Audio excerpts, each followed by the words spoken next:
কোনো ঝামেলা ছাড়া একদম ঘরোয়া পদ্ধতিতে এইভাবে একবার চিকেন পাস্তা বানিয়ে দেখুন।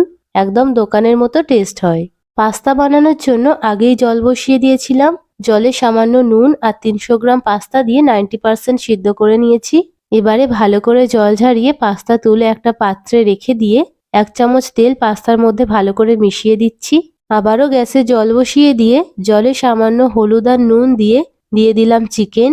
চিকেন সিদ্ধ হয়ে এলে জল থেকে তুলে এটা ঠান্ডা করে নিয়েছি। এবারে ২ হাত দিয়ে চিকেন এইভাবে ছাড়িয়ে নিচ্ছি। এইভাবে চিকেন সিদ্ধ করে পাস্তা বানালে পাস্তা ঝটপট তৈরি হয়ে যায়। এখন কড়াতে তেল দিয়ে দিলাম আদা রসুন কুচি।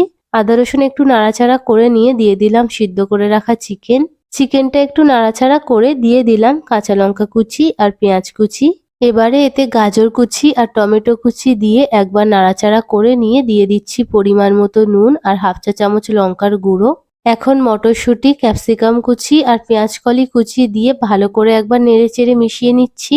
এবারে ২ টেবিল চামচ শেজওয়ান সস আর ১ টেবিল চামচ সয়া সস দিয়ে ভালো করে একবার মিশিয়ে নিয়ে সিদ্ধ করে রাখা পাস্তা দিয়ে পাস্তার সাথে সবকিছু ভালো করে মিশিয়ে নিচ্ছি। শেষে সামান্য গরম মশলা দিয়ে পাস্তার মধ্যে ভালো করে একবার মিশিয়ে নিলেই তৈরি স্পাইসি চিকেন পাস্তা। একদম ঘরোয়া পদ্ধতিতে এইভাবে একবার চিকেন পাস্তা বানিয়ে দেখবেন। বানানো যেমন ইজি তেমন টেস্টি হয়।